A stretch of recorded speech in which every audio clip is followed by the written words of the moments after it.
Hello guys, हम आपको आज चैप्टर नंबर 8 है एनसीईआरटी का, क्लास 10th की साइंस की बुक का, हम उसको एक्सप्लेन करेंगे। तो इसमें देखो बेटा क्या होता है कि क्वेश्चन सबसे पहले पुट है कि how do organisms reproduce. Organism reproduce क्यों करते हैं, तो इस क्वेश्चन का आंसर हम आपको इस चैप्टर में बताएंगे। इसमें जो भी इससे रिलेटेड जो भी चीज़ें होंगी इस चैप्टर में कंप्लीट पूरा हम आपको एक्सप्लेन करेंगे। तो इसमें जो सबसे पहले प्रोसेस होती है वो है कि before we discuss the mechanism by which organism reproduce, उस मैकेनिज्म को डिस्कस करने से पहले जिसमें ऑर्गेनिज्म रिप्रोड्यूस करता है, let us ask the more basic question. हम लोग कुछ बेसिक क्वेश्चन के बारे में बात करते हैं कि व्हाई डू ऑर्गेनिज्म रिप्रोड्यूस, क्यों रिप्रोड्यूस करता है। After all reproduction is not necessary to maintain the life of an individual. सब कुछ आने के बाद रिप्रोडक्शन ज़रूरी नहीं है कि किसी भी इंडिविजुअल की लाइफ को मेंटेन कर सके। Unlike the essential life process such as the nutrition है, रेस्पिरेशन है, एक्सक्रिएशन है। ऑन द अदर दूसरी तरफ हम देखेंगे कि individual organism is going to the create more individuals, कि इंडिविजुअल ऑर्गेनिज्म होता है कि वो ज़्यादा से ज़्यादा इंडिविजुअल को क्रिएट करता है। A lot of its energy will be spend in the process. इस प्रोसेस में उसकी बहुत सारी एनर्जी स्पेंड होती है। And so why should an individual organism waste energy to produce it, it's does not need to stay live. कि इसलिए क्यों इंडिविजुअल इतनी सारी एनर्जी को वेस्ट करता है उस प्रोसेस में। It does not need to stay live, ये जीवित रहने के लिए ज़रूरी नहीं है। But it would be interesting to discuss the possible answer of this classroom. लेकिन इसका जो डिस्कशन होगा क्लासरूम में वो सब पूरा डिस्कस किया जाएगा।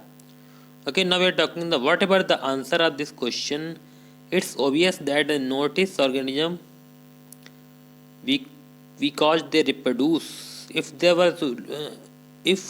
were to be only one non-reproducing member of a particular kind, it is doubtful that we would कि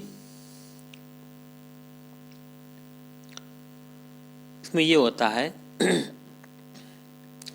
if there were to be only one non-reproducing member of a particular kind, it is doubtful that the would have noticed its existence। कि अगर कोई भी individual reproduce नहीं करेगा तो ये doubtful होगा कि वो आगे एग्जिस्ट कैसे कर पाएगा, उसकी एग्जिस्टेंस आगे कैसे होगी। It is a large number of organism belonging to a single species, बहुत सारे नंबर में ऑर्गेनिज्म एक सिंगल स्पीसीज को बिलोंग करते हैं। That brings them to our notice.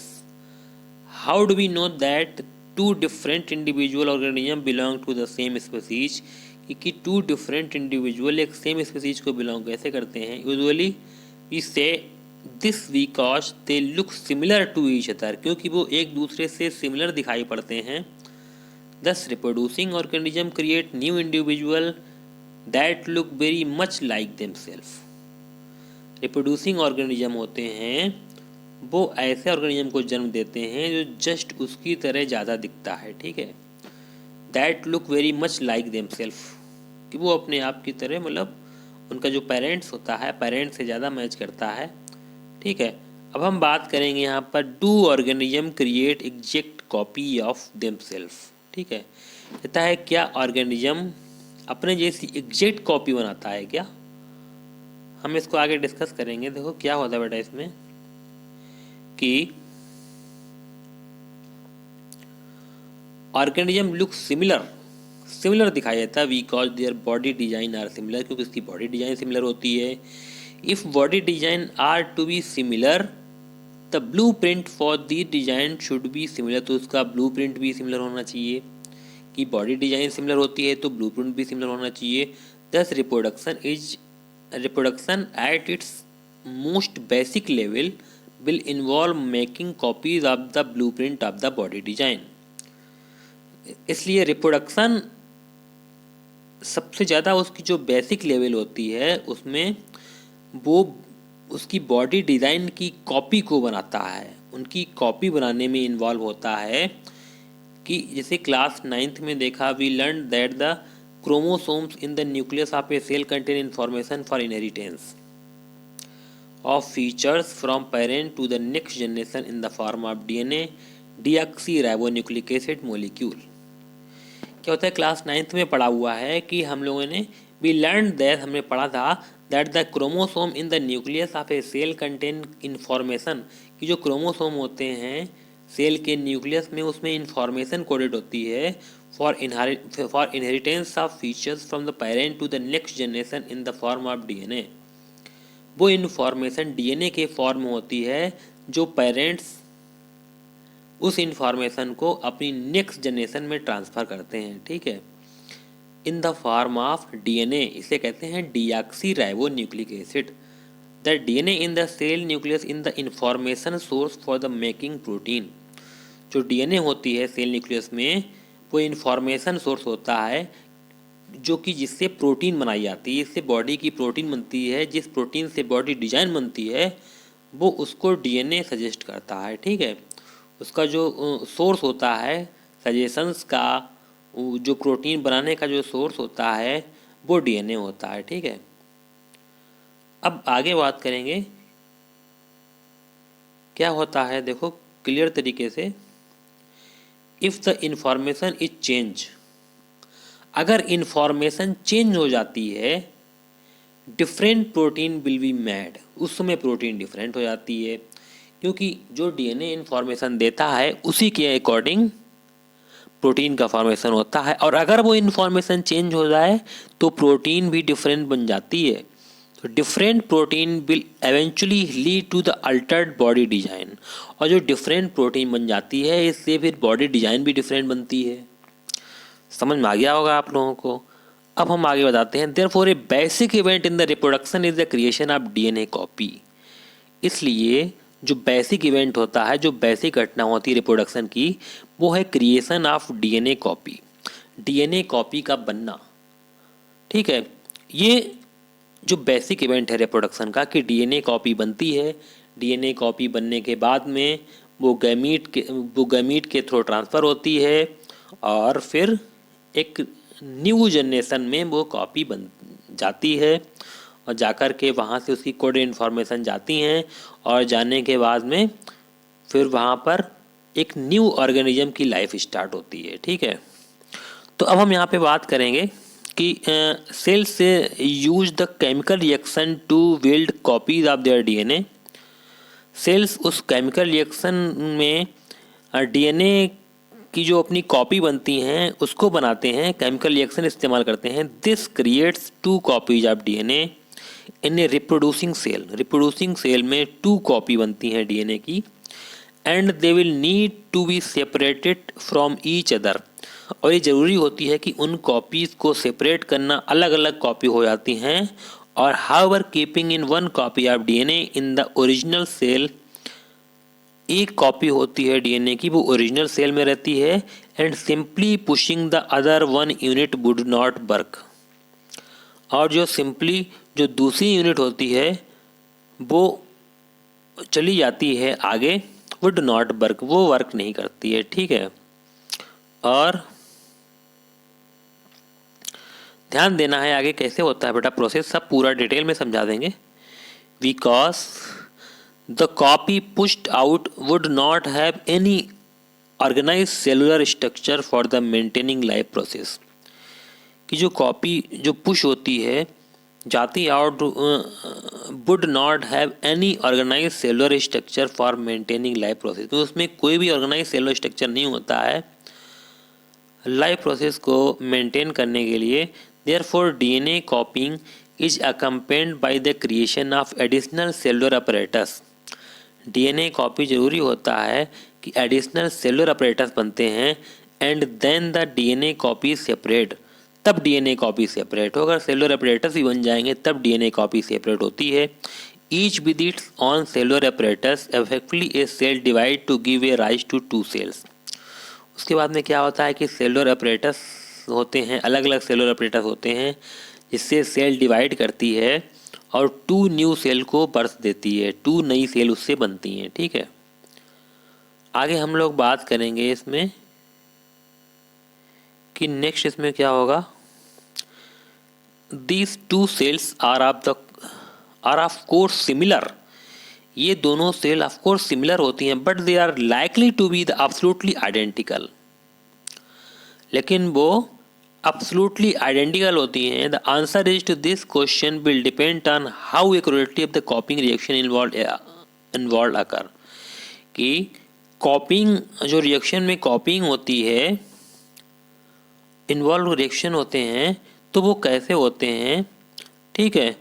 अब no biochemical reaction is absolutely reliable, कोई भी बायोकेमिकल रिएक्शन वहाँ पर रिलिएबल नहीं होता है.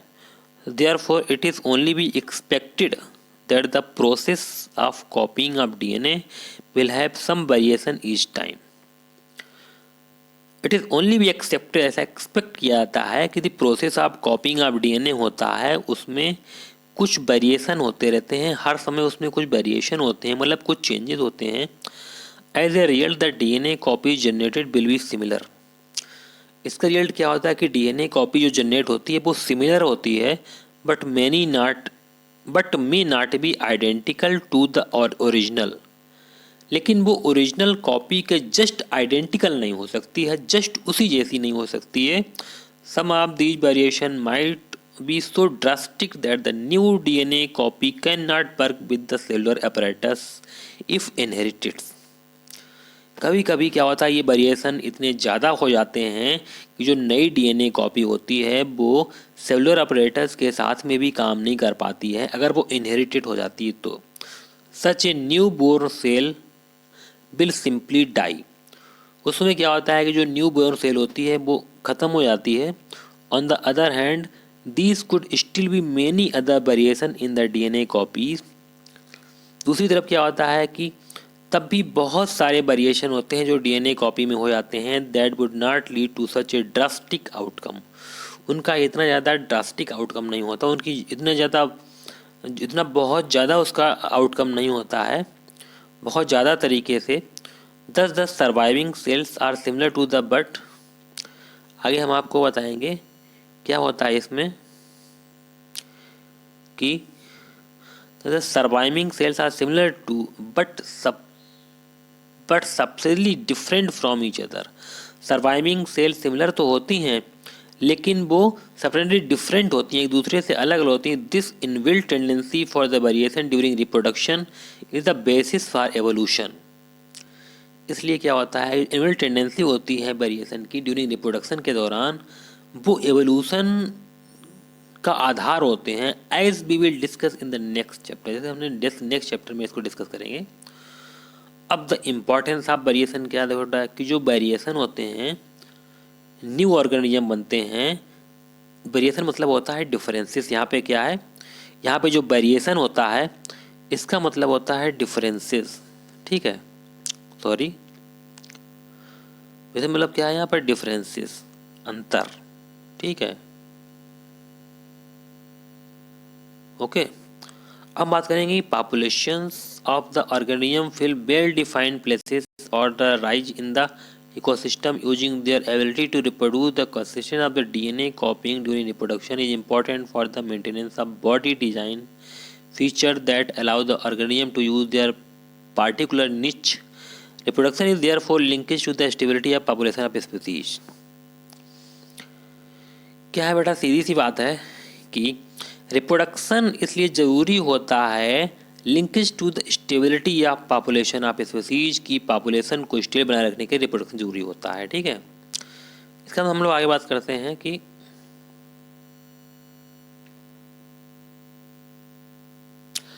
however niches can change because of regions beyond the control of the organism. फिर भी niches चेंज हो सकते हैं क्योंकि इसका जो रीजन होता है कि beyond the control of the organism के कंट्रोल में नहीं होता है, बाहर होता है. Temperatures on the earth can go और down. Go up, temperature earth पर बढ़ता रहता है, कभी डाउन होता है.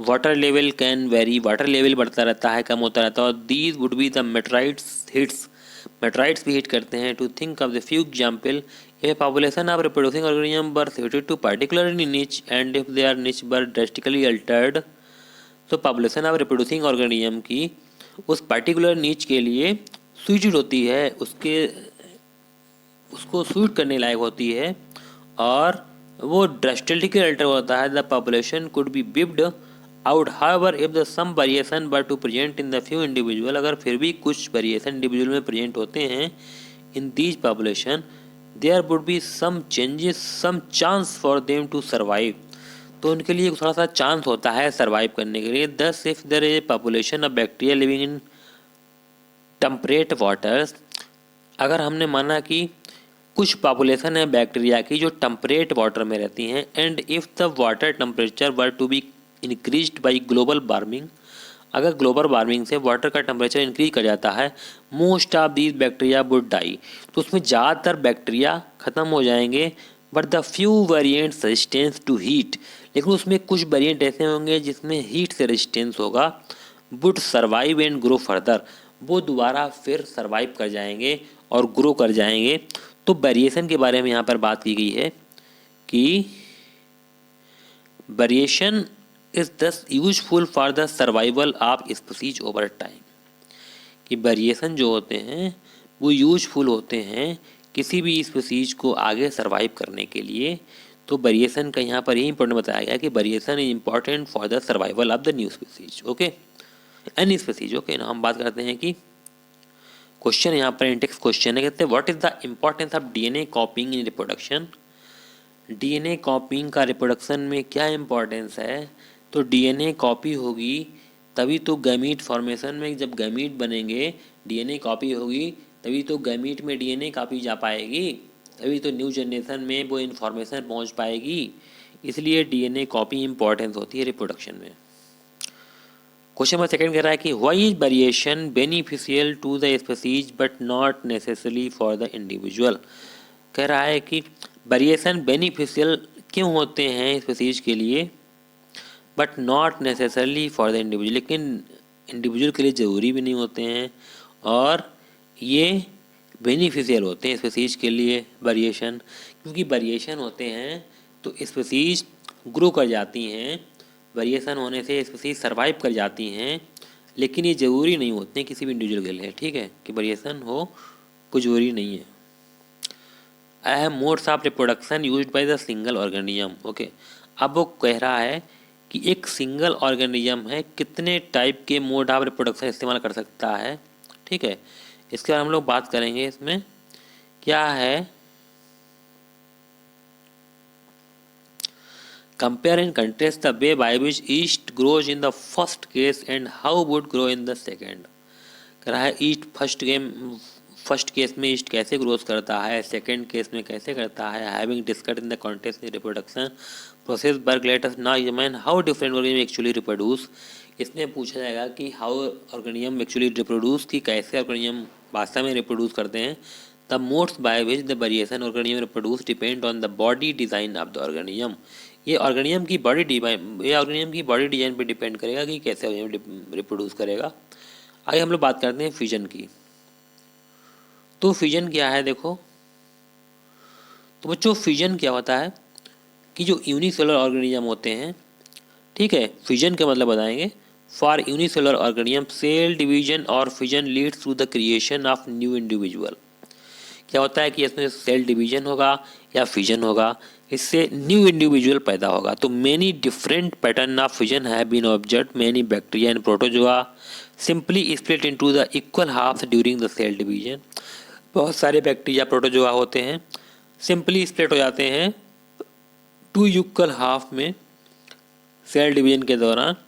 इन organism such as amoeba the splitting of two cells during division can take place in any plane, किसी भी प्लेन से हो सकता है सर, ठीक है, किसी भी प्लेन से ऑर्गेनिज्म डिवाइड होकर के टू सेल बना सकता है, कौन, अमीबा, ओके।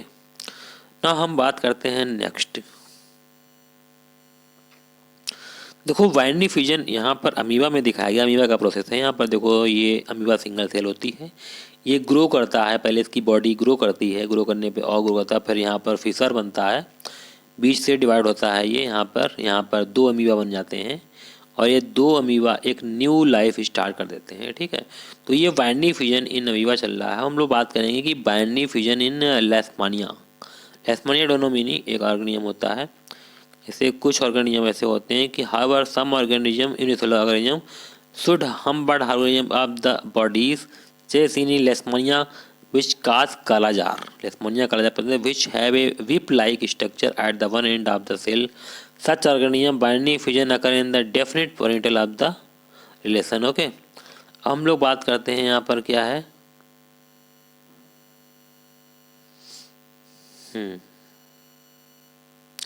जैसे यहाँ पर दिखाया गया कि मल्टीपल फ्यूजन एक प्रोसेस दिखाई गई है। तो मल्टीपल फ्यूजन में देखो यहाँ पर क्या होता है कि कोई भी ऑर्गेनिज्म जैसे बाइंडिंग फ्यूजन में एक ऑर्गेनिज्म डिवाइड करके 2 ऑर्गेनिज्म बनाएगा, लेकिन जो मल्टीपल फ्यूजन होगा इसमें एक ऑर्गेनिज्म बहुत सारे ऑर्गेनिज्म के स्पोर में डिवाइड हो जाएगा। Other celled organism divide such the malaria parasite हो जैसे प्लाज्मोडियम बाइवेक्स को डिवाइड करता है बहुत सारे डाटर सेल में इस साइमल्टेनियसली एक साथ में बाय द मल्टीपल फ्यूजन, इसमें मल्टीपल फ्यूजन होता है। ठीक है। Yeast on the other hand can put out small birds that separate and grow further to side activity है।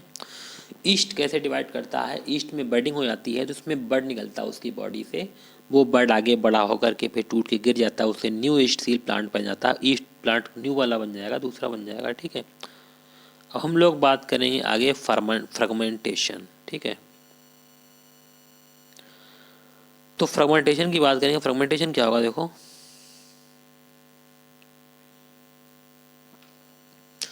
फ्रेगमेंटेशन का मतलब ये होता है कि जब कोई ऑर्गेनिज्म उसके बॉडी पार्ट्स टूट के अलग हो जाते हैं, उसकी बॉडी कई टुकड़ों में टूट के अलग हो जाती है और उसका हर टुकड़ा बॉडी का एक न्यू ऑर्गेनिज्म बना लेता है, that is known as fragmentation. Fragment बन गए। ठीक है।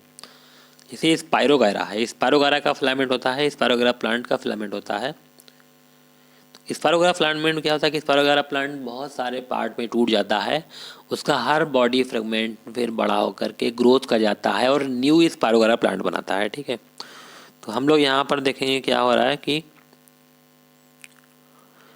इन multicellular organisms with relatively simple body organisation simple reproductive method can still work. जैसे स्पायरोगायरा है for example, simply break up into smaller pieces upon maturation.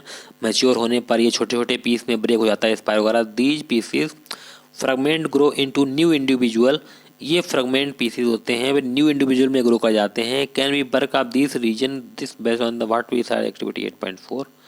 अच्छा, इसके बाद हम लोग बात करेंगे this is not true for all multicellular organism. ये सभी मल्टीसेलुलर ऑर्गेनिज्म के लिए सही नहीं होता है। They can not simple divide cell by cell.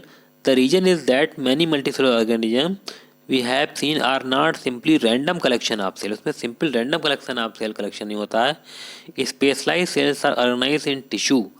Specialise cells tissue के फॉर्म में ऑर्गेनाइज होती हैं and tissue are organise to organ, और टिश्यू ऑर्गन बनाते हैं which then have to be placed at different position in the body, जो कि body में डिफरेंट पोजीशन पे रखे होते हैं। In such carefully organise situation cell by cell division work by the practical multicellular organism therefore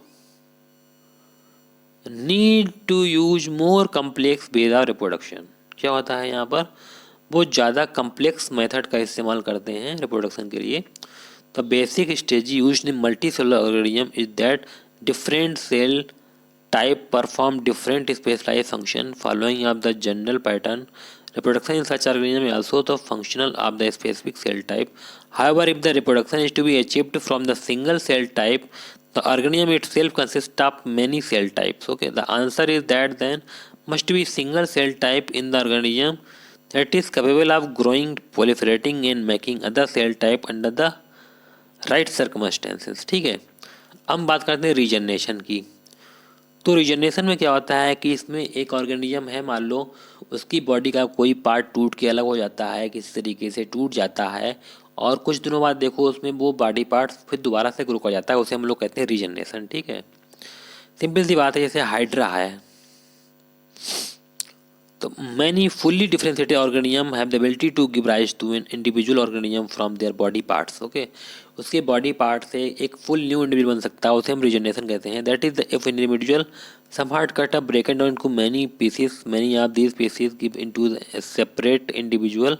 for example, जैसे simple animal like Hydra Planaria can be cut into the many human pieces and can grow into the complete organism. ठीक है, this is known as the regeneration, इसे regeneration कहते हैं। ठीक है।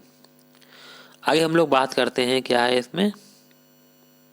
हाँ देखो बडिंग है, यहाँ पर रीजनरेशन हो रहा है, रीजनरेशन इन प्लेनेरिया। प्लेनेरिया में रीजनरेशन का जो प्रोसेस यहाँ पर दिखाया गया है प्लेनेरिया है। इसको काट दिया गया, 3 पीस में काटा गया है और इसका हर पीस एक ग्रो करके एक न्यू प्लेनेरिया ऑर्गेनिज्म बना लेगा। ठीक है, यहाँ पर take place organise to development. Okay, regeneration is not as the same as reproduction since most organisms would not normally depend on the being cut up the reproduce। ठीक है, यहाँ हम बात करेंगे बडिंग। बडिंग हमने किसमें बताया था, हाइड्रा में होता है, और जो बडिंग की प्रोसेस वो किसमें होगी, हाँ सॉरी, बडिंग की प्रोसेस होगी वह हाइड्रा में भी होगी और ईस्ट में होती है। किसमें होती है, ईस्ट एक प्रकार का फंगस है उसमें होती है। Generate cells reproduce in the process budding in hydra. The bud developed in outgrowth reported as a cell division specific site. These buds develop into a tiny individual and form the fully mature detached from the parent body and become new independent individual। ठीक है, आगे हम लोग बात करते हैं। देखो जैसे हाइड्रा है, यहाँ पर दिखाया गया है कि हाइड्रा की बॉडी देखो ये इस तरह से है, उसमें एक न्यू बड निकलता है, बड का फॉर्मेशन होता है, ये बड़ा हो जाता है, फिर यहाँ से डिटेच होकर के चिपक जाता है नीचे अपने सबस्टेशन से और एक न्यू हाइड्रा का बर्थ होता है। ठीक है, ऐसे बडिंग होती है। फिर है वेजिटेटिव प्रोपोगेशन। तो बेटा वेजिटेटिव प्रोपोगेशन एक सिंपल एसेक्सुअल रिप्रोडक्शन का टाइप है। तो क्या होगा वेजिटेटिव प्रोपोगेशन में, बहुत से plants, there are many plants in which parts like root stem and leaves develop into new plant under appropriate condition. जब कभी प्लांट के पार्ट जैसे रूट स्टेम और लीव्स हैं ये न्यू प्लांट को डेवलप करते हैं एप्रोप्रिएट कंडीशन में, तो हम उसे क्या कहते हैं, vegetative propagation. Unlike in most plant can be indeed such as the mode of reproduction. This property of vegetative reproduction is used in methods of layering and grafting। ऐसा मेथड लेयरिंग और graphic में भी इस्तेमाल होता है। Grow many plant like sugar cane, बहुत सारे plant sugar cane के, रोज के, ग्रेप्स के, एग्रीकल्चर पर्पज में। Plants raise by the vegetative propagation can bear flower and fruit earlier than those produce from the seed. Such method also make possible the propagation of plants such as the banana है, orange है, rose है, jasmine है, that have they lost the capacity of produce seeds। इसमें seed produce होने की capacity खत्म हो जाती है। Another advantage of the vegetable propagation is that all plant produce are genetically similar through the parent plant। ठीक है, वो parent plant के just similar होते हैं, तो इसे हम लोग क्या कहते हैं, इस प्रोसेस हम लोग क्या कहते हैं कि जिसमें जो सेम टाइप के प्लांट प्रोड्यूस होते हैं, सेम टाइप के, जैसे उसमें कैपेसिटी सीड को ग्रो कराने खत्म हो जाती है। Another advantage of the vegetative propagation is are plant produce are genetically similar. जितने प्लांट पैदा होंगे इसमें वो जेनेटिकली सिमिलर होंगे, उनका सबका जीन सिमिलर होगा। Parent plant to have the characteristics. Okay, ना हम लोग बात करते हैं नेक्स्ट की।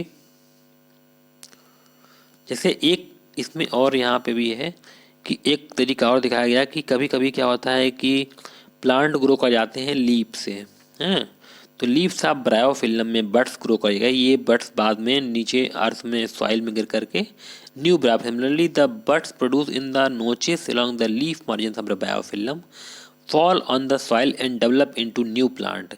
ये जो बड बनते हैं ये बाद में सॉइल में गिर जाते हैं और एक न्यू प्लांट बना देते हैं। ठीक है, ये बेटा हो गया आपका। आप टिश्यू कल्चर के बारे में हम आपसे बात करें, क्या है टिश्यू कल्चर, क्या होता है।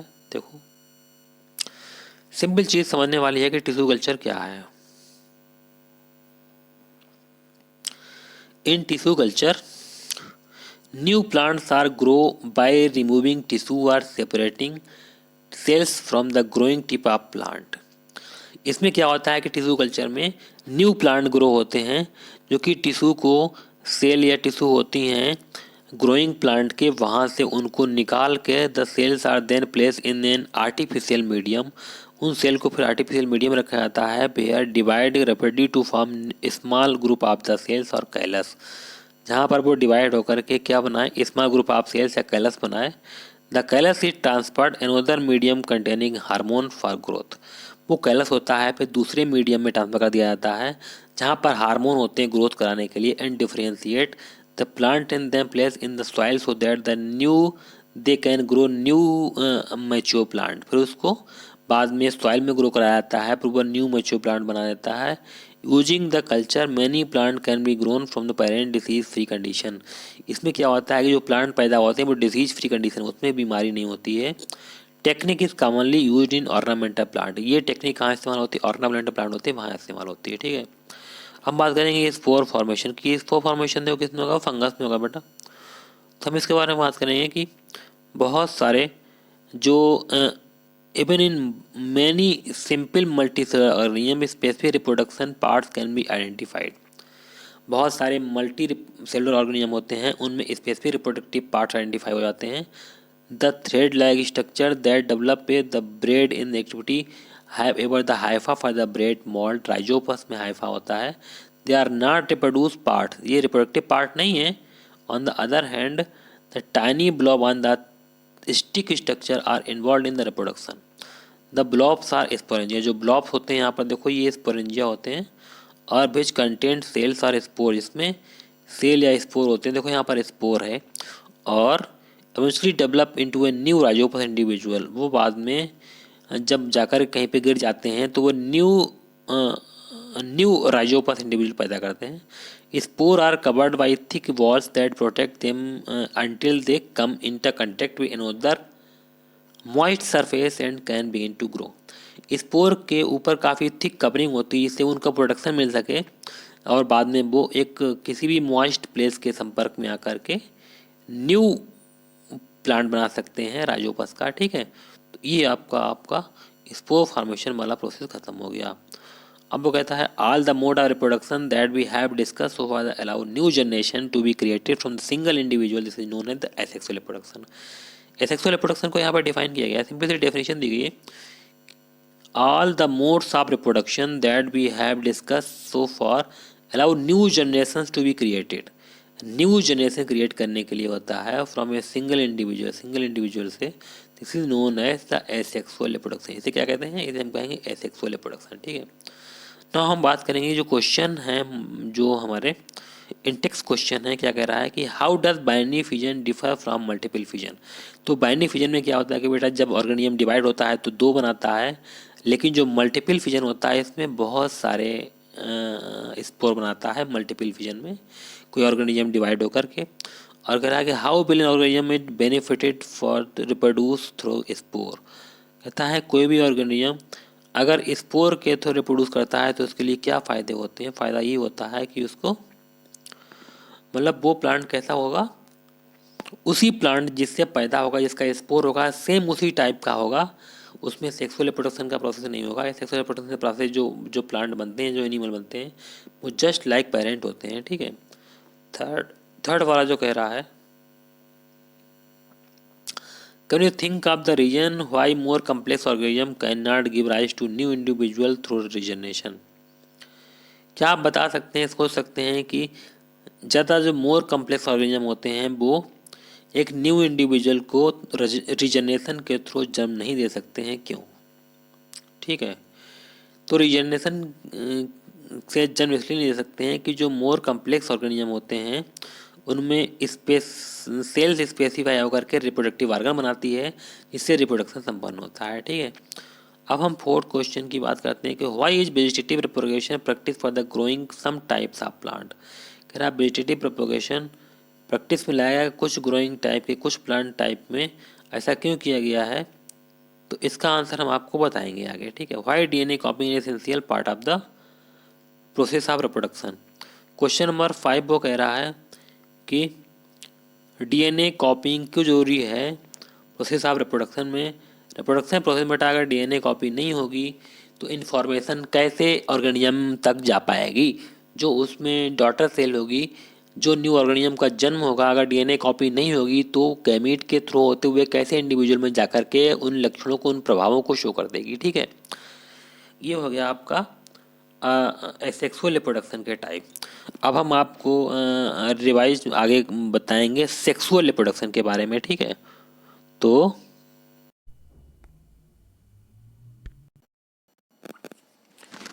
हेलो गाइस, नाउ अब हम बात करेंगे यहाँ पर सेक्सुअल रिप्रोडक्शन के बारे में कि we are also familiar with the mode of reproduction that depend on the involvement of the two individual before new generation can be created. Means हम इस बारे में बात करें कि सेक्सुअल रिप्रोडक्शन के बारे में हम सभी लोग जानते हैं और क्यों कि सेक्सुअल रिप्रोडक्शन कैसे होता है, इन्वॉल्वमेंट किसका किसका होता है सेक्सुअल रिप्रोडक्शन करने में।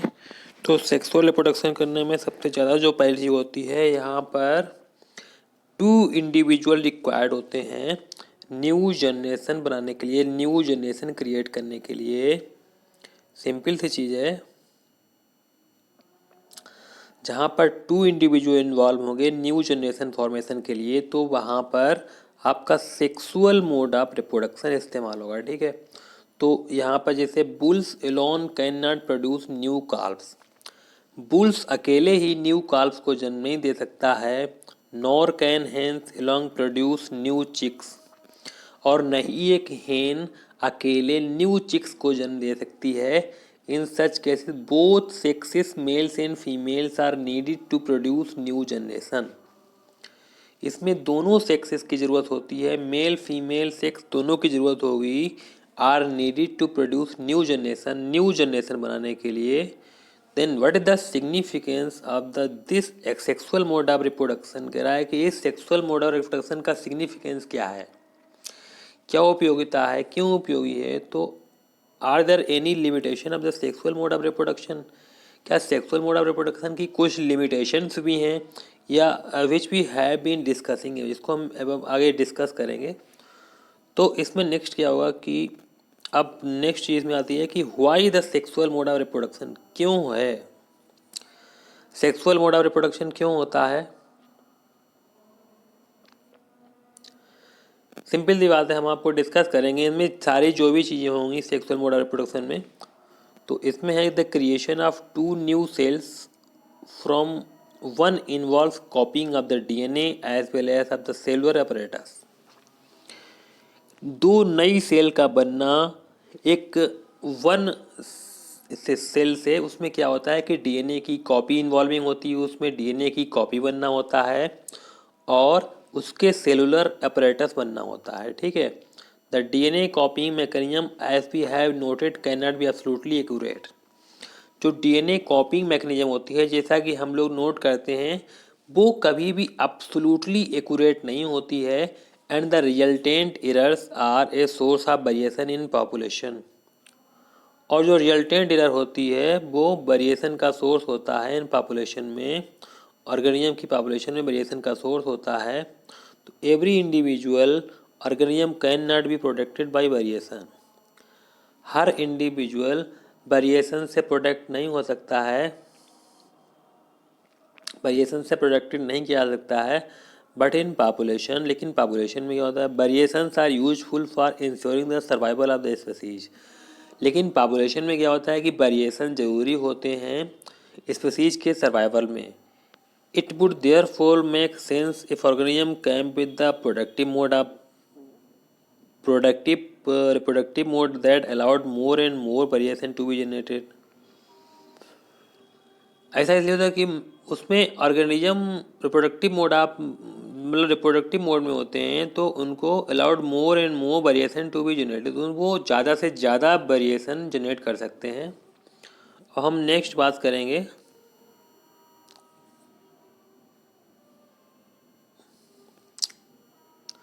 While DNA copying mechanism are not absolutely accurate. जबकि डीएनए कॉपिंग की मैकेनिज्म होती है वो बिल्कुल एब्सोल्युटली एक्यूरेट नहीं होती है, they are precise enough to make the generation variation in fairly slow process.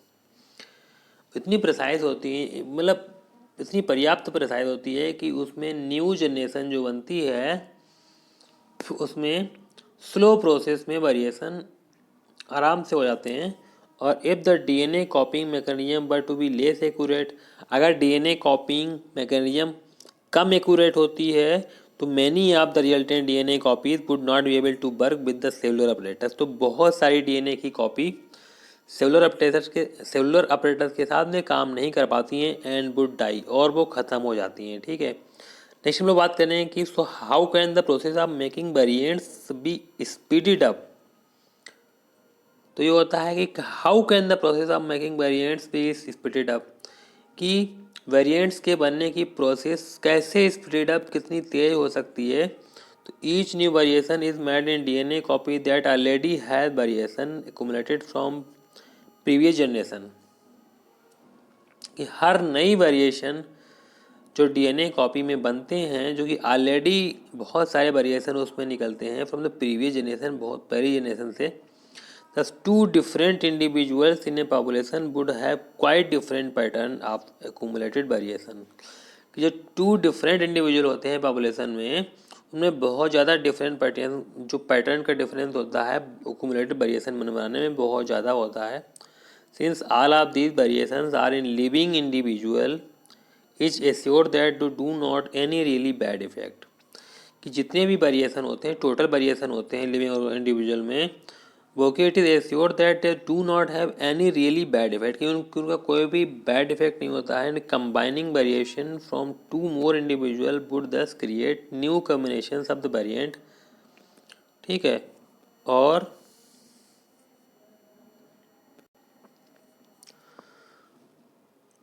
Combining variation from two और more individual would thus create new combination of variants.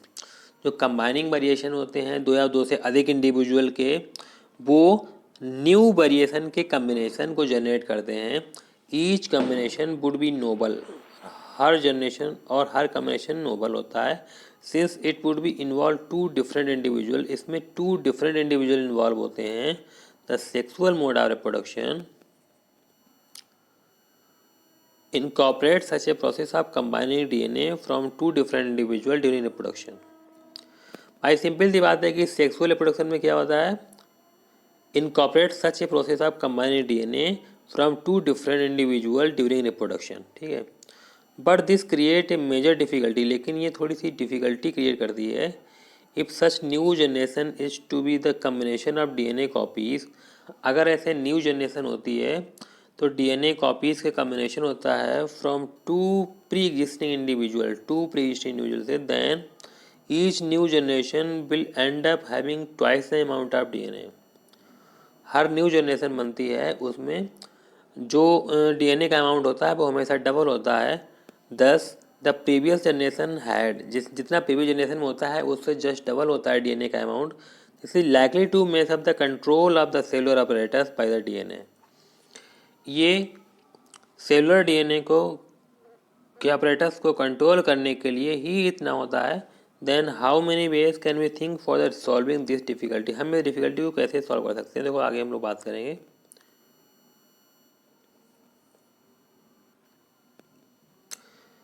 We have scene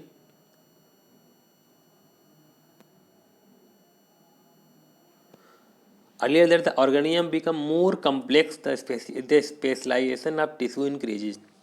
क्या होता है कि ऑर्गेनियम बहुत ज़्यादा कम्प्लेक्स हो जाता है। शुरुआत में भी है, हमने शुरुआत में देखा है ऑर्गेनियम बहुत ज़्यादा कम्प्लेक्स हो जाता है, जो कि टिश्यू बहुत ज़्यादा इंक्रीज हो जाते हैं। One solution that many multicellular organisms have found to be problem mentioned above is to be special lineage of the cell in a specialized organ in which the only half the number of chromosome and half the amount of DNA as compared to the non-reproductive body cells। क्या होता है कि chromosome की संख्या half हो जाती है and half the amount of DNA compare to the non reproductive body cell. Non reproductive body cell होती हैं उनसे डीएनए का नंबर भी आधा हो जाता है, डीएनए का अमाउंट भी आधा हो जाता है। This is achieved by the process of cell division. ये सेल डिवीजन की प्रोसेस से संपन्न होता है। ये सेल म्यूसिस होती है। Thus when the germ cell from two individual combine, ये जर्म सेल टू इंडिविजुअल से कंबाइन करती हैं ड्यूरिंग सेक्सुअल रिप्रोडक्शन के दौरान to form a new individual, तो उनसे एक न्यू इंडिविजुअल बनता है। It results in restabilisation of the number of chromosome and DNA content in the new generation. इससे क्या होता है, it results in restabilisation of the number of chromosome, number of chromosome में रीस्टेबलाइजमेंट होता है and the DNA content in new generation, और new generation में DNA content का स्टेबलाइजेशन होता है। ठीक, हम लोग बात करते हैं अब नेक्स्ट क्या होगा।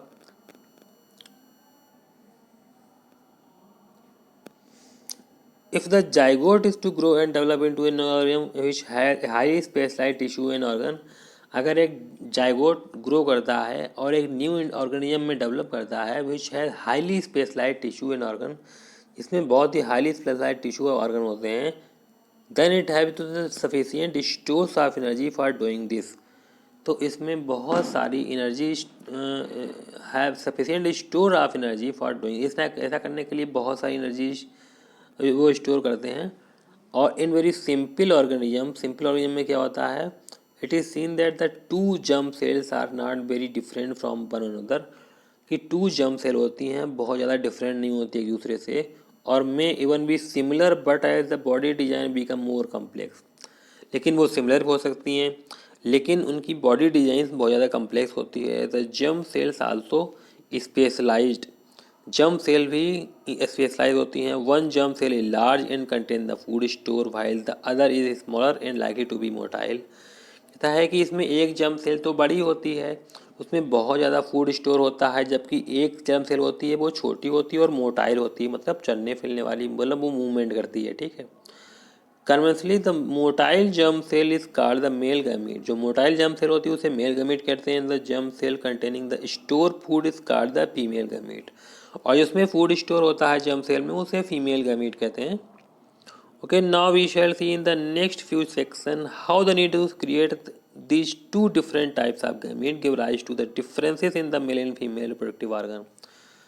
अब वो कह रहा है कि ये टू डिफरेंट टाइप्स के गैमीट को क्रिएट करना क्यों आवश्यक था, and give rise to the different in the male and female reproductive organ, और मेल और फीमेल रिप्रोडक्टिव ऑर्गन में डिफरेंस क्यों हो गया, and in some cases differences in the bodies of the male and female organ. कभी कभी case में क्या होता है कि मेल फीमेल की बॉडी में ही डिफरेंस हो जाता है। ओके, नाउ हम लोग बात करते हैं sexual reproduction in flowering plants. तो फ्लावरिंग प्लांट्स में सेक्सुअल रिप्रोडक्शन होने का क्या, कहाँ कहाँ पे हो, मतलब किस जगह पे सेक्सुअल रिप्रोडक्शन प्लांट में होता है और क्या क्या होता है, उसमें कौन कौन से पार्ट होते हैं जिसमें सेक्सुअल रिप्रोडक्शन होता है। तो सेक्सुअल रिप्रोडक्शन करने के लिए हमने सबसे पहले बात हम बताते हैं आपको कि सबसे पहले तो क्या होना चाहिए, वहाँ पर सेक्स ऑर्गन होना चाहिए, जैसे मेल सेक्स ऑर्गन प्लांट में होना चाहिए और फीमेल सेक्स ऑर्गन होना चाहिए। ठीक है, तो जो प्लांट में जो हमारा फ्लावर होता है वो सेक्सुअल रिप्रोडक्शन के लिए ऑर्गन होता है। ठीक है, तो फ्लावर में ही सेक्सुअल रिप्रोडक्शन संपन्न होता है। तो इसमें जो बड़ा जो मेल रिप्रोडक्टिव ऑर्गन होता है फ्लावर में वो स्टेमन होता है। ठीक है, ये स्टेमन है, इसमें एंथर और फिलामेंट इंक्लूड होगा। ठीक है, इसके बाद में जो फीमेल रिप्रोडक्टिव ऑर्गन होता है वो पिस्टिल होता है। ठीक है, पिस्टिल में क्या होगा, एक तो आपका स्टिग्मा होगा और स्टाइल होगा, नीचे के साइड में ओवरी होगा। ठीक है, तो ये तो फीमेल रिप्रोडक्टिव ऑर्गन है, और मेल रिप्रोडक्टिव ऑर्गन आपका stamen. Okay, and stamen contains anther and filament, and next the female reproductive organ is pistil, pistil contains stigma, style and ovary. Okay, all these are the female reproductive organ. इसके बारे में हम लोग बात करेंगे। अब next है कि सेक्सुअल रिप्रोडक्शन फ्लावरिंग प्लांट में कैसे क्या होगा उसके बारे में डिस्कस करेंगे। तो देखो, the reproductive parts of the angiosperm are located in the flower. Reproductive parts होते हैं एंजियोस्पर्म में, एंजियोस्पर्म प्लांट में, वो फ्लावर में होते हैं। You have already study the different part of the flower, sepals, petal, स्टेमन and pistil. Different parts होते हैं फ्लावर के, उसमें सीपल्स होते हैं जो कि ग्रीन कलर के होंगे बेटा, नीचे भी जो ग्रीन होंगे देखो सीपल्स हैं ये वाले। पीटल्स, ये आपके पीटल्स कलर्ड पार्ट होते हैं। स्टेमन्स, स्टेमन आपका ये रहा, और जो पिस्टिल होता है वो फीमेल पार्ट होता है। हमने आपको बताया था अभी यहाँ पर कि जो पिस्टिल है वो फीमेल रिप्रोडक्टिव पार्ट है। जैसे यहाँ पर है ये पिस्टिल है, स्टिग्मा, स्टाइल, ओवरी वगैरह, ये all these are the female reproductive part. Okay, अब हम यहाँ पर बात करेंगे, हाँ, stamens and the pistil are the reproductive part of the flower which contain the germ cell, में जर्म सेल होती है। What possible function could be the petals and sepals, sepals serve, कौन कौन से फंक्शन होते हैं जो कि पीटल्स और सीपल्स करते हैं।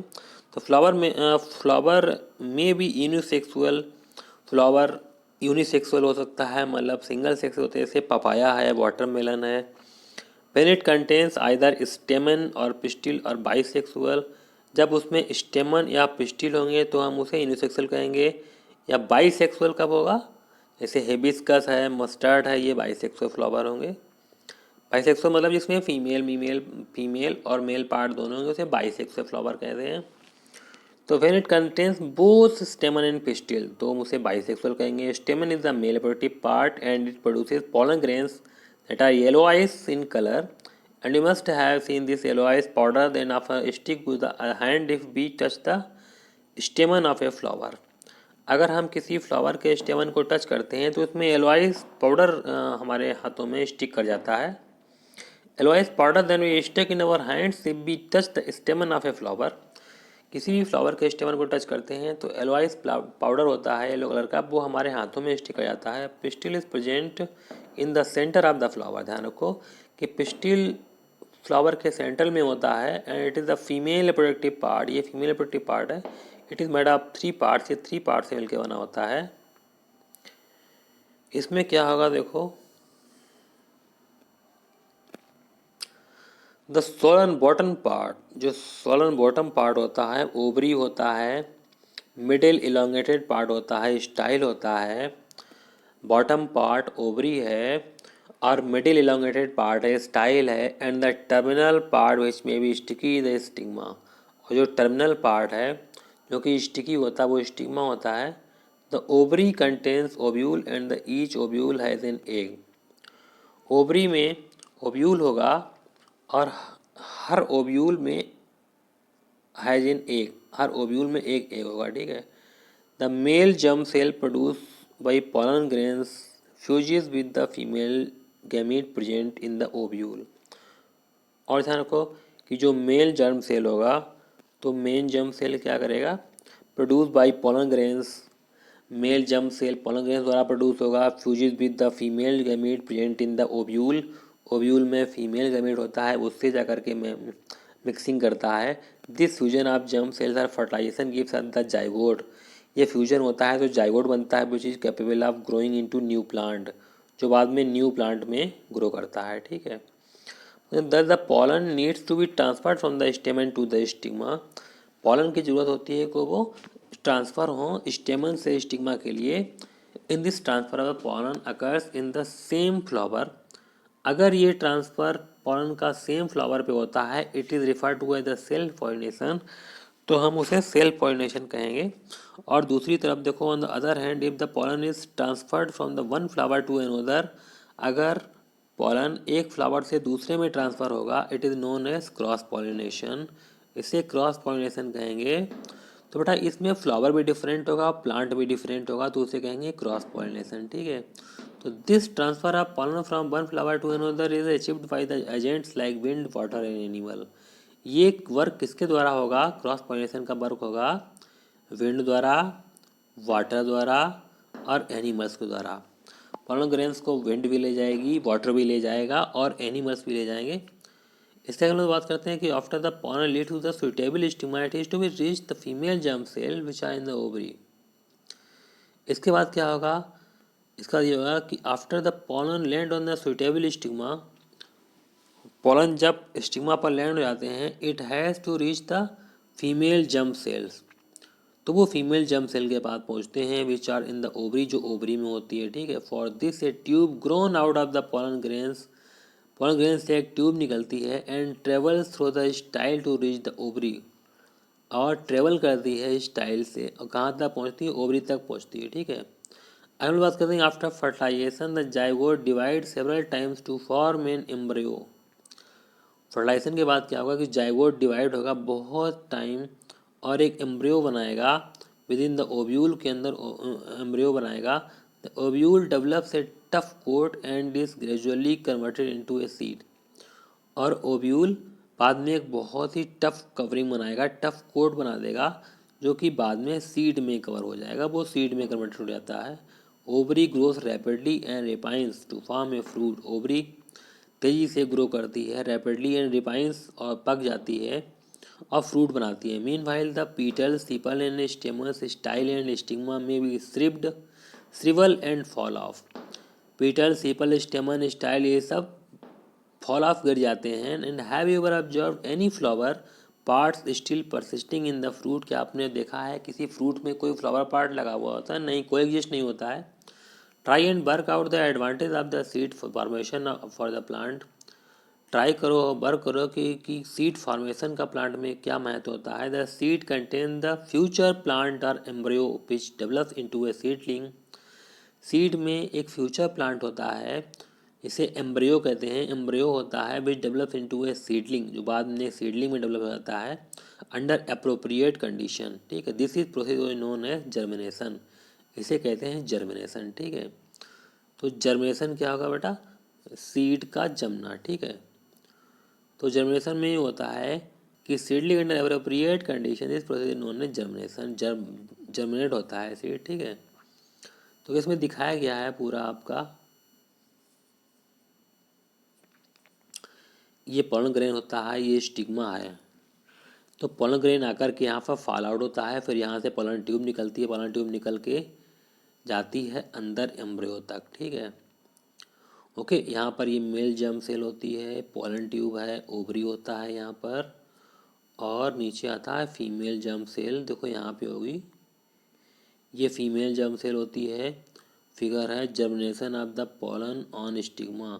देखो पोलन स्टिग्मा पे जर्मिनेट हो रहा है। ठीक है, अब आगे हम लोग बात करेंगे प्लमूल क्या है इसमें। देखो प्लमूल फ्यूचर सीडी से रेडिकल है, फ्यूचर रूट कहेंगे, कॉटलीडान है, कॉटलीडान स्टोर जिसे हम लोग क्या कहेंगे, ये कॉटलीडान्स होते हैं जहाँ पर फूड स्टोर होता है।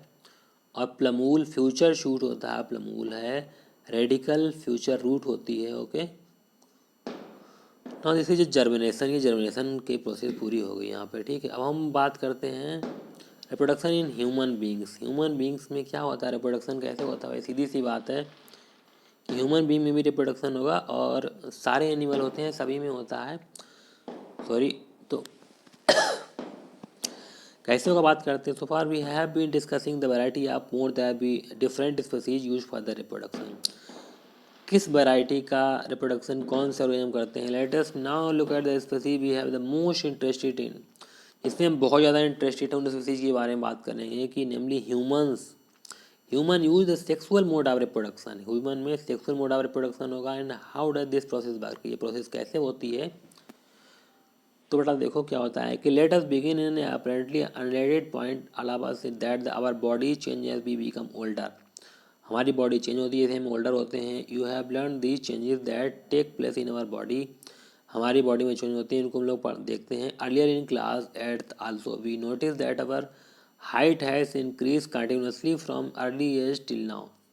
हम नोटिस करते हैं कि हमारी हाइट लगातार इंक्रीज होती है अर्ली स्टेज से, और अभी भी इंक्रीज हो रही है। We require teeth, we often we may lose the old so called milk teeth, milk teeth हम लोग ख़त्म कर देते हैं। एंड एक्वायर न्यू वंस, उसकी जगह पे न्यू टीथ ग्रो हो जाते हैं। ठीक है, उस तरीके से अगर हम बात करेंगे तो देखेंगे आगे क्या होता है। All of these changes that we have grouped under the general process of growth in which the body become larger, growth में body larger हो जाती है, but in early teenager years a whole new set of change occur that cannot be explained simply as body enlargement। और भी बहुत सारे body में change होते हैं, जैसे बॉडी enlargement होती है। तो instead the appearance of the body changes, proportion change, new feature appear and so do new sensation. New future update होते हैं, बहुत सारे सेंसेस पैदा होते हैं। Some of the changes are common to both boys and girls, इसमें से कुछ चेंज ऐसे होते हैं जो कि बॉयज़ और गर्ल्स दोनों के लिए कॉमन होते हैं। We begin to notice thick hair growing in new parts of the body, क्या हम नोटिस करते हैं कि थिक हेयर ग्रो करते हैं न्यू पार्ट बॉडी के, सच है द आर्म पेट्स है एंड द जेनाइटल एरिया है बिटवीन द थी है, and which can also become darker in colour, जो कि बाद में डार्क कलर की हो जाती है। Thinner hair can also appear on the legs, पतले हेयर लेग्स पर डेवलप हो जाते हैं। Arm and we also on the face, the skin frequently become oily and we might begin to develop pimples, skin oily हो जाती है और pimples develop करने लगते हैं। We begin to be conscious and aware both our own bodies and those of other in new ways. ठीक है, बात करते हैं दूसरी तरफ देखा देखेंगे also changes taking place that are different between the boys and girls. Boys और गर्ल्स में अलग अलग चेंजेस होते हैं। In girls breast size begins to increase, girls में ब्रेस्ट साइज इंक्रीज करने लगता है with the darkening of the skin of the nipples at the tip of the breast. Breast के टिप पे निप्पल्स होते हैं जो मेमरी ग्लैंड के, वो निप्पल्स ग्रो कर जाते हैं। Also girls begin to menstruate in around this time, इस समय गर्ल्स में मेंस्ट्रुएशन साइकिल भी स्टार्ट हो जाती है। और boys begin to have new thick hair growth on the face, boys में new thick hair growth develop हो जाते हैं फेस पे। And there boys become to crack, उनकी वॉइस आते हो जाती है। Further the penis occasionally begins to become enlarged, penis भी इनलार्ज होने लगता है। And erect and either in day dreams or at night, day dreams में या नाइट में पेनिस भी इनलार्ज होने लगता है। हम लोग बात करेंगे all these changes take place slowly over a period of month and years.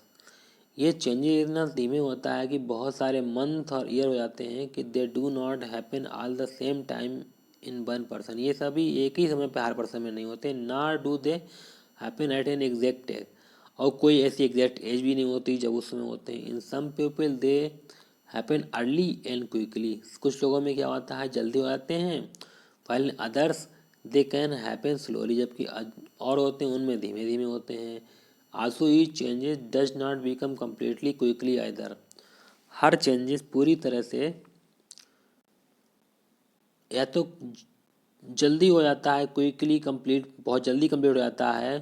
So for example thick hair on the face in boys appears as a few scattered hair first, पहले देखो क्या होता है कि थोड़े थोड़े हेयर स्कैटर होते हैं चेहरे पे, फिर बाद में वो पूरी दाढ़ी निकल आती है। And only slowly does the growth begin in become uniform, even so all these changes should difference between the pupil not just by different shaped noses or finger, and so we have different pattern of hair growth, उसमें different pattern of hair growth भी होता है। और size and shape of breast और penis. Okay, तो all of these changes of aspect of the sexual maturation of the body, ये सारे changes होते हैं वो क्या शो करते हैं कि हमारी बॉडी सेक्सुअली मैच्योर हो गई है। हम लोग आगे बात करेंगे क्या है, what is the body show sexual maturation at this stage पे, बॉडी सेक्सुअल मैचुरेशन क्यों क्यों शो करती रहती है। We have talked about the need for the speciation cell types in multicellular bodies, cell में स्पेसिएशन देखा जाता है मल्टी सेलर बॉडीज में to carry out specialise function, specialise function करने के लिए। The creation of germ cell to participate in sexual reproduction is another specialise function, new germ cell का create होना, participate in sexual reproduction is another specialized function, and we have seen that plant develop specialized cells and tissue type of create them. Human begins to also develop special tissue for this purpose. However, while the body of the individual organism is growing to its adult size, जबकि individual की organism की body होती है वो adult size में grow कर जाती है। The resources of the body are mainly directed to the achieving this growth, while that in happening the maturation of the reproductive tissue is not likely to be the major priority. Thus as the rate of the general body growth begins to grow, इसलिए कि general body growth का जो rate होता है अगर वो slow होने लगता है, slow down, reproductive tissue begins to mature, उसमें क्या होता है कि रिप्रोडक्टिव टिश्यू मैच्योर होने लगते हैं। This period during adolescence is called puberty, ये पीरियड जो एडोलेसेंस के समय होता है उसे प्यूबर्टी कहते हैं। क्या कहते हैं? प्यूबर्टी। ना हम बात करेंगे नेक्स्ट पैराग्राफ की। नेक्स्ट पैराग्राफ में देखो क्या है, सिंपल सी चीज़ दी गई है। So how do all changes that we have talked about the link to reproductive process, कि जो सारे चेंजेस होते हैं वो उनके बारे में बात की गई है जो रिप्रोडक्टिव प्रोसेस से लिंक होते हैं। We must remember that the sexual mode of reproduction means the germ cell from the two individual have to be join together. कि सेक्सुअल रिप्रोडक्शन का क्या मतलब होता है कि जो जर्म सेल होती है वो टू इंडिविजुअल को आपस में बांधे रखती है। This can happen by the external release of germ cells from the bodies of individual, ये ऐसा इसलिए होता है, this can happen by the external release of the germ cell, क्योंकि जर्म सेल एक्सटर्नल रिलीज होती है, बाहर की तरफ रिलीज होती है, from the bodies of individual, individual के बाहर से रिलीज होगी। And joining their bodies together from internal transfer of germ, for fusion और ज्वाइनिंग उनकी बॉडी का आपस में ज्वाइन करना, internal transfer of the germ cell for fusion, मतलब जर्म सेल का ट्रांसफ़र होता है from male body to the female body, और ये बहुत सारे एनिमल में होता है। इफ़ एनिमल्स आर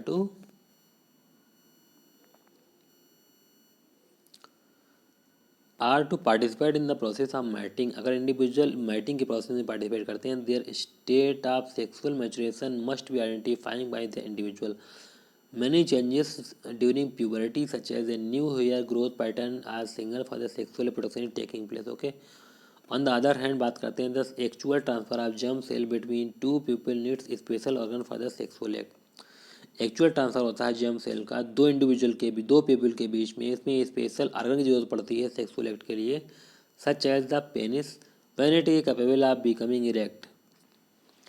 ध्यान रखो कि यहाँ पर जैसे कि पेनिस है जो कि इरेक्ट होने लायक हो जाता है, in members such as the humans the baby is carried in the mother's body for a long period, कि जो बेबी होता है वो मदर की बॉडी में ज़्यादा लंबे समय तक बना रहता है, and will be breast fed later, और बाद में वो दूध पीता है।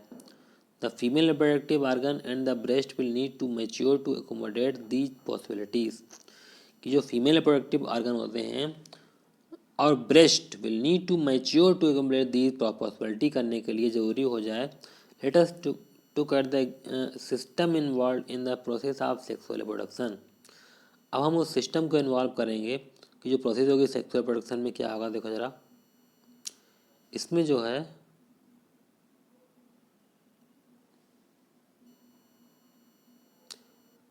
इसका जो प्रोसेस होता है,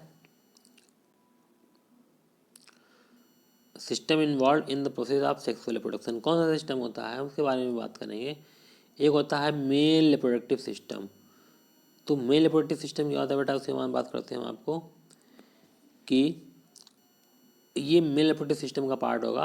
mail reproductive system consist of portion which produce the germ cell and the other portion that deliver the germ cell to the site of fertilisation. एक पार्ट वो है जिसमें जर्म सेल का प्रोडक्शन होता है, और दूसरा पोर्शन वो होता है जो कि जर्म सेल को डिलीवर करता है, फर्टिलाइजेशन की साइड से डिलीवर कर देता है। The formation of germ cells of sperm takes place in the testis. क्या होता है, जर्म सेल का फॉर्मेशन होता है वो टेस्टिस में स्टार्ट होता है। These are the located outside the abdominal cavity in scrotum, और ये टेस्टिस स्क्रोटम में पाए जाते हैं जो कि एब्डोमिनल कैविटी से बाहर होता है। Because sperm formation requires a slower temperature than the normal body temperature, क्योंकि स्पर्म फॉर्मेशन तभी होता है जब वहाँ का टेम्परेचर बॉडी टेम्परेचर से थोड़ा सा कम होना चाहिए। And we have discuss the role of the testis in the secretion of hormone, और मीन्स ये हमें कि हमें उन रोल का डिस्कस करना चाहिए जिससे टेस्टिस के अंदर जहाँ पर ये हार्मोन सिक्रेट होते हैं। Testosterone in the previous chapter में क्या था, in addition to regulating the formation of sperm, देखो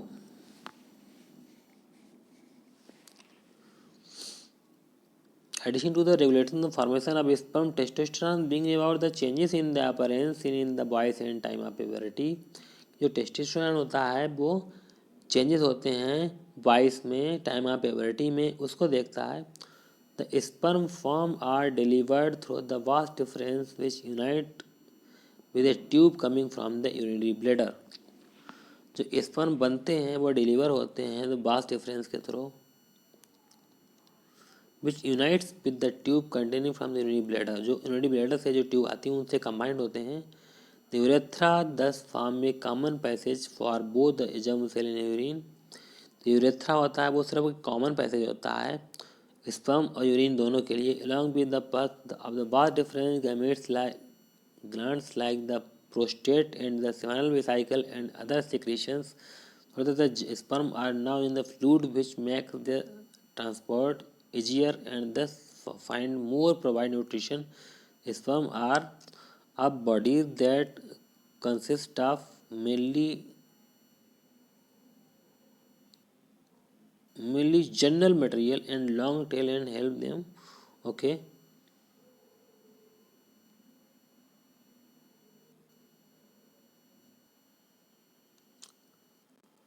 now we are talking about the female reproductive system.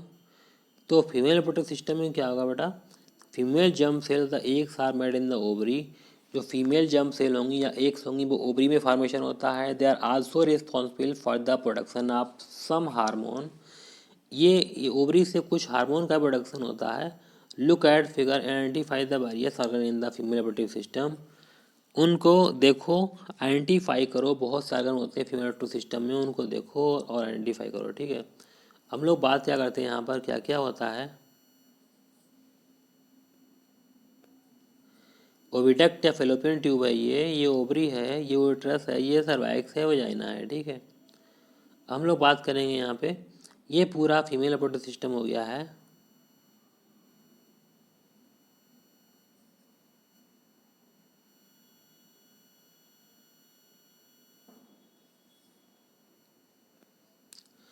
When a girls is born, जब एक गर्ल्स जन्म लेती है, ovaries already contain thousands of immature eggs. उसमें ओवरी में उसके बहुत सारे इमेच्योर एग होते हैं। और रीचिंग प्यूबर्टी, जब वो प्यूबर्टी पे पहुंचती है, some of these start maturing, उसमें से कुछ मतलब मैच्योर होना स्टार्ट हो जाते हैं। One egg is produce every month by the one of the ovary. हर महीने ओवरी से एक एग प्रोड्यूस होता है। Egg is carried from the ovary to the बम थ्रू ए थिन ओविडक्ट या फेलोपियन ट्यूब। वो एग कैसे ओवरी से बम तक जाता है, एक थिन ओविडक्ट होती है या फेलोपियन ट्यूब होती है, उसके द्वारा। Two oviduct unite into an elastic bag like the structure known as uterus. दो ओविडक्ट होते हैं जो कि आपस में यूनाइट करते हैं, इलास्टिक बैग लाइक स्ट्रक्चर होता है जिसे हम लोग यूट्रस कहते हैं। दस uterus open into the vagina through the cervix. और यूट्रस होता है वो वजाइना में सर्वाइक्स के थ्रू ओपन होता है। तो बात करेंगे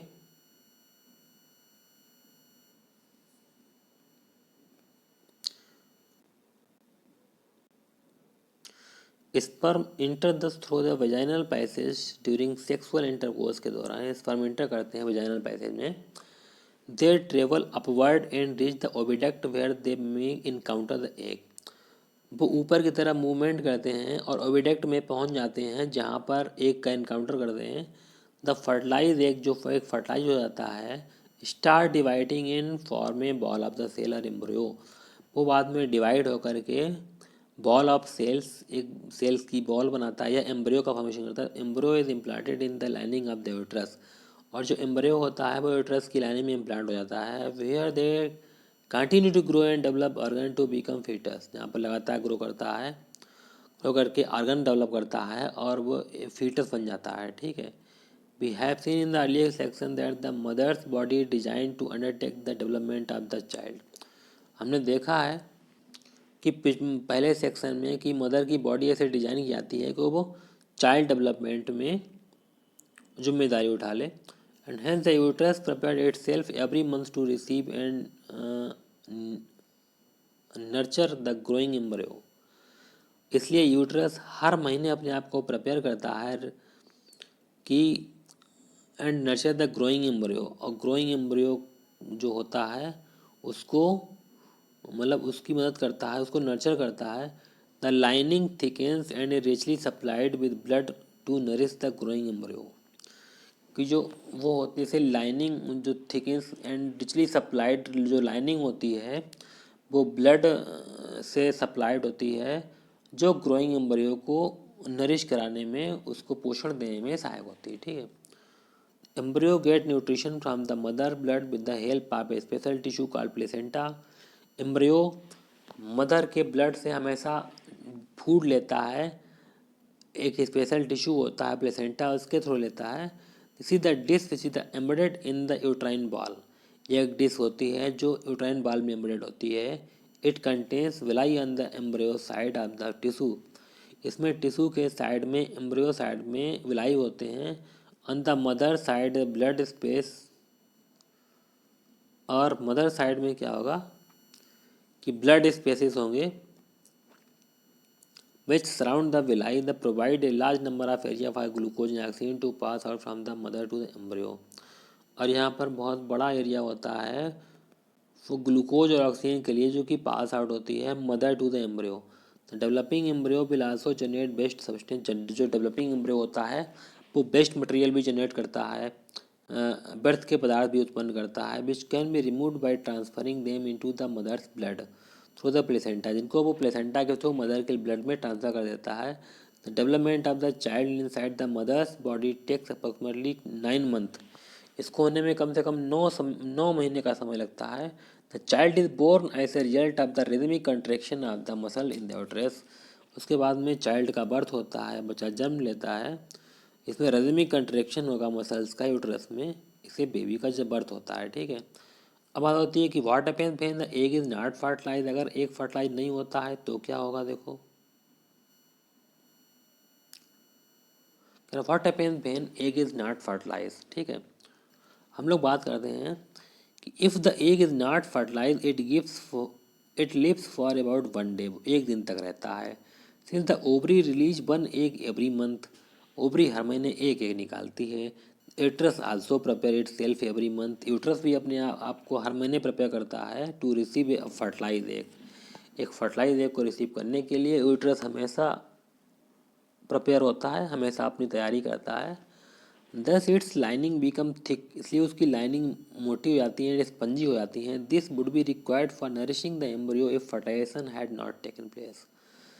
ये जरूरी होता है एम्ब्रियो को नरिश करने के लिए, इससे फर्टिलाइजेशन नहीं हो पाता है, इससे फर्टिलाइजेशन हो जाता है। अगर फर्टिलाइजेशन हो जाता है तो एम्ब्रियो को नरिश कराने के लिए ज़रूरी हो जाता है। However this lining are not needed any longer, ये लाइनिंग ज़्यादा समय तक नहीं आती है। So the lining slowly breaks, lining धीरे टूट जाती है and comes out through the vagina, vagina के थ्रू बाहर निकल जाती है blood and mucus. This cycle takes place रफली every month and is known as menstruation, और ये साइकिल हर महीने चलती रहती है, इसी को मेंस्ट्रुएशन साइकिल कहते हैं। It usually last for about the 2 to 8 days, ये कम से कम 2 से 8 दिन से चलती है। हम लोग बात करते हैं रिप्रोडक्टिव हेल्थ के बारे में। तो रिप्रोडक्टिव हेल्थ क्या है,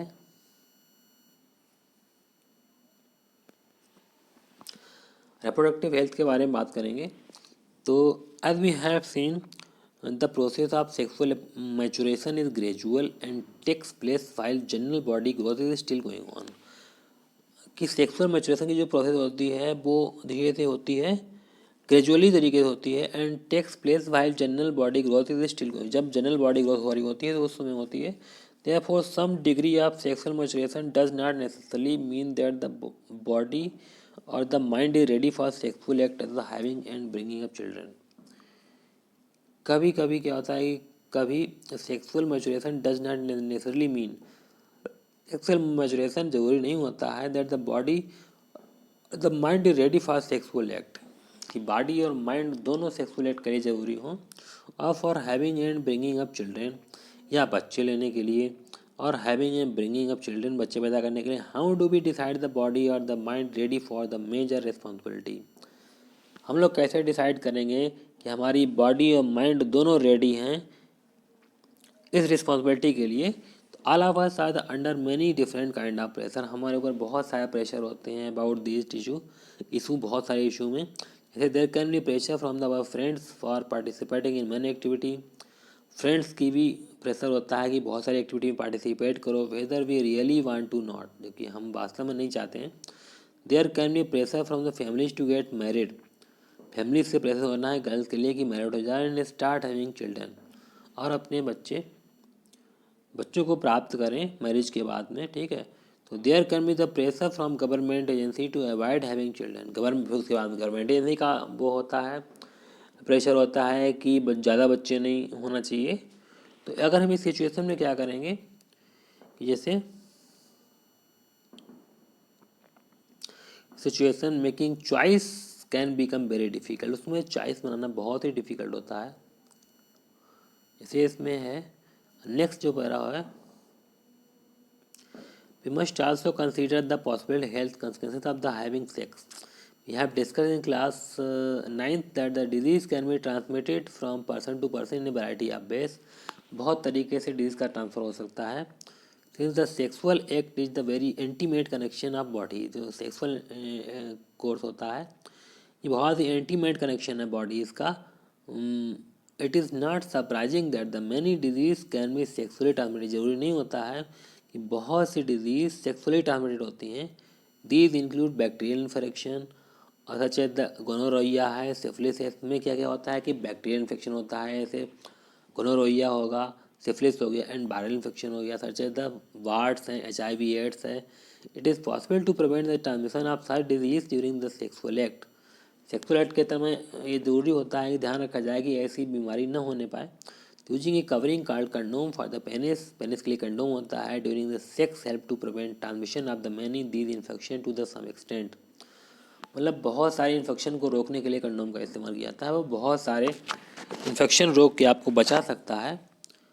इसके बाद क्या है यहाँ पर नेक्स्ट जो टॉपिक होगा कि सेक्सुअल कोर्स में क्या होता है।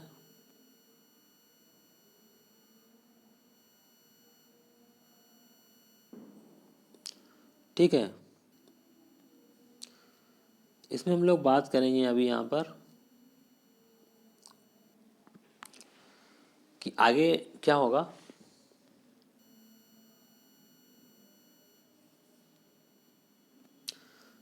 The sexual act always has the potential to lead the pregnancy. कि सेक्सुअल एक्ट हमेशा होता है कि पोटेंशियल होना चाहिए प्रेगनेंसी के लिए। Pregnancy will make major demand on the body and mind of the women. Pregnancy बहुत ही मेजर डिमांड करती है बॉडी और माइंड वुमेन का, मतलब मेकअप करने के लिए। And be she not ready for it, वो ज़रूरी नहीं है। अगर वो रेडी नहीं है तो her health will be adversely affected, तो उसकी हेल्थ में उल्टा प्रभाव हो सकता है। तो therefore many ways have been device to avoid pregnancy. बहुत तरीके होते हैं ऐसे प्रेगनेंसी नहीं होने पाए। These contraceptive method fall in the number of category. ये कंट्रासेप्टिव मेथड बहुत सी कैटेगरी में आते हैं, जैसे one category is the creation of mechanism barrier so that the sperm does not reach the egg. मतलब फिजिकल बैरियर बना दो जैसे स्पर्म एग तक न पहुंच पाए। Condoms on the penis of similar covering worn in the vagina can serve the purpose. इसमें condom का इस्तेमाल किया जाता है। ठीक है, तो another category for the contraceptive act by changing the hormonal balance of the body. Body का हार्मोनल बैलेंस चेंज हो जाए so that eggs are not release and fertilisation does not अगर।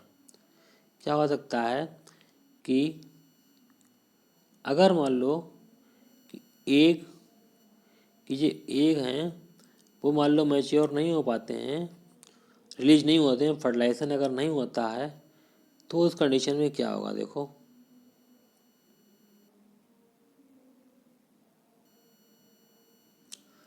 These drugs commonly need to be taken orally. Special drugs होती हैं जो सिर्फ mouth से खाई जाती हैं।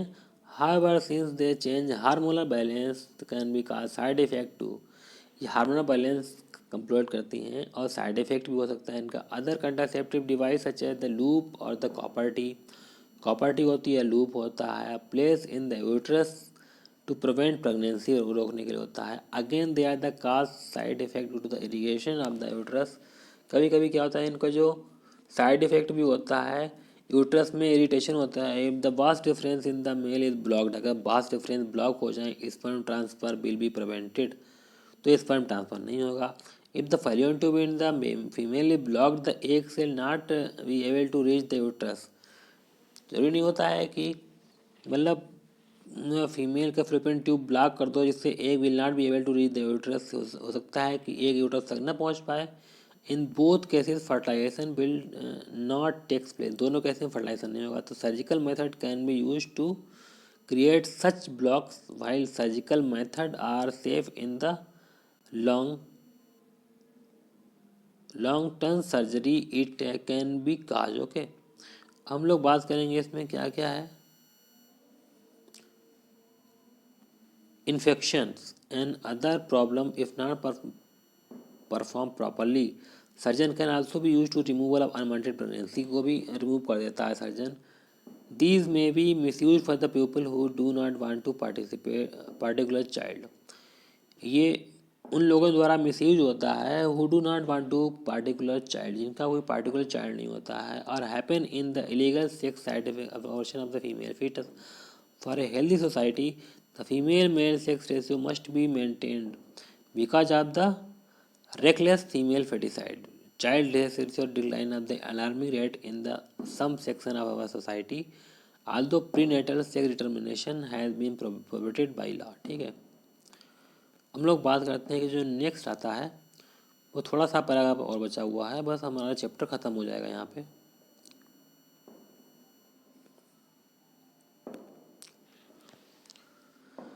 इसमें है कि we have notice that, notice क्या कि reproduction is the process by which organism increase their population. Reproduction एक ऐसी प्रोसेस है जिसमें ऑर्गेनिज्म अपनी पॉपुलेशन बढ़ाता है। These rates of birth and death in A given population will determine the it's size. उनका बर्थ और डेथ होती है पॉपुलेशन की, वो डिटरमाइन करती है कि उसका साइज क्या है। Size of the human population is a cause for the concern for many people. Human population का साइज बहुत सारे लोगों की जानकारी के लिए जरूरी होता है। This because in expanding population makes harder to improve everybody standard of living. कि पॉपुलेशन का एक्सपेंड होना बहुत ही हार्डर हो जाता है। Improve everybody standard of living, standard of living improve हो जाता है। However if inequality in society is the main reason of poor standard of the living for many people. लेकिन जो इनइक्वलिटी होती है, बराबरी नहीं होना, सोसाइटी में बहुत ही मेन रीजन होता है पुअर स्टैंडर्ड को जीवित रहने फॉर बहुत सारे लोगों के लिए। The size of the population is relatively unimportant. If we look around us, देखते हैं तो what can we identify the most important reason for poor living standard. Poor living standard के लिए मोस्ट इंपॉर्टेंट रीजन क्या होता है, देखो ध्यान रखो बेटो। तो अब इसमें क्या होता है कि क्वेश्चंस हैं। इसमें क्वेश्चन क्या कहता है कि how is the process of pollination different from fertilisation. तो पॉलिनेशन में क्या होता है, पॉलिनेशन सिंपल सा क्वेश्चन है। पॉलिनेशन में transfer of pollen grain from the anther to the stigma. And fertilisation में क्या होता है, mixing of male and female gamete in fertilisation. Okay, now second question, what is the role of the seminal vesicle in prostate glands. Seminal vesicle और prostate glands secretion निकालती हैं। वो secretion sperm को motility provide कराता है और उसे food provide कराता है। ठीक है, what are the changes in the girls at the time of puberty. Puberty के टाइम में गर्ल्स में ब्रेस्ट का साइज इंक्रीज हो जाता है और भी बहुत सारे चेंज आते हैं गर्ल्स में। तो how does the embryo get nourished inside the mother's body. Mother की बॉडी के अंदर एम्ब्रियो का कनेक्शन मदर के उटरस से होता है, जहाँ से उसे नरिशमेंट मिलता है, इसे प्लेसेंटा कहते हैं। Okay, now next question five होगा, if the woman is using copper T with help of protecting her from the sexually transmitted disease. No, नहीं, अगर कोई वुमेन कॉपर टी का इस्तेमाल कर रही है तो ये उसको सेक्सुअली ट्रांसमिटेड डिजीज़ को बचाने में हेल्प नहीं कर पाएगा। ठीक है, क्योंकि उसको तो वो अलग तरीके से हेल्प करना पड़ेगा बचाने के लिए, ये कॉपर टी हेल्प नहीं करेगा। ओके, नाउ ओके, हमने आपको ये चैप्टर कंप्लीट करा दिया है। अब इसके क्वेश्चन आंसर की प्रैक्टिस बची हुई वो मैं आपको करा दूंगा। अगर हमारा वीडियो पसंद आया हो तो उसे लाइक करें और सब्सक्राइब करें चैनल को, जिससे आगे आने वाला वीडियो हमारा आपको मिल सके। Okay, thank you guys.